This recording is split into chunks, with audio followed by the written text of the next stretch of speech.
റബ്ബലാലമിനായ തമ്പുരാനെ നമ്മുടെ മൂവാറ്റിന്റെ അടുത്ത് ട്രെൻഡിങ് പോകുന്ന അൽഫാമും ദേ പരത്തി അടിച്ച് തന്നെ മട്ടൻ മധുഹൂതും അത് ദേ ഇങ്ങനെ ആവി പറത്ത് നേരെ നമ്മുടെ ഫ്രണ്ടിൽ ഇതുപോലെ തന്നെ നല്ല അൽഫാമും കിട്ടുന്ന ഒരു സ്പോട്ട് നമ്മുടെ സ്വന്തം മൂവാറ്റിലോ അത് എവിടെയാണ് ഉള്ളത് വരാന്ന് പറഞ്ഞ വാരിയലിലേക്ക് നല്ല കുരുമുളകൊക്കെ ദേ ടോപ്പിംഗ് ഒക്കെ ആഡ് ചെയ്ത് കൊടുത്തെടുക്കുന്ന ഇവരുടെ തന്നെ ബീഫ് റാൻ എന്റെ ഐക്കോണിക് ഐറ്റം ആയിരുന്നു കേട്ടോ. പിന്നെ പറഞ്ഞ താത്ത ഒരു തവ എന്ന് പറയുന്ന പോലെ നല്ല ചൂടനായിട്ടുള്ള തവയും ആ റൈസിലേക്ക് വെച്ച് കൂട്ടിയെടുത്ത് കഴിക്കുമ്പോൾ പൊന്നാര മുത്തുമണികളെ. പിന്നെ അവരുടെ ഷവായി തൊട്ട് കഴിഞ്ഞിട്ട് മസാലയുടെ ഒപ്പം ഒഴുകി വരുന്ന ചിക്കനും പിന്നെ അവരുടെ ഹണി ഫ്ലേക്സും ചില്ലി ഫ്ലേക്സും ഹണി അൽഫാമും എന്തൊക്കെയാണ് പറഞ്ഞത്. ഇവിടെ ഇല്ലാത്ത ഐറ്റംസ് ഇല്ല എന്റെ പൊന്നാര മക്കളെ.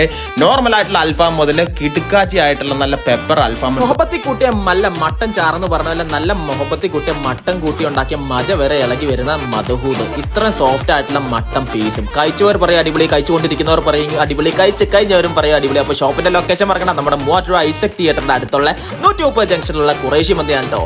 വയറ് നിറയെ കഴിച്ചോളി, മനസ്സ് നിറയെ ചിരിച്ചോളി.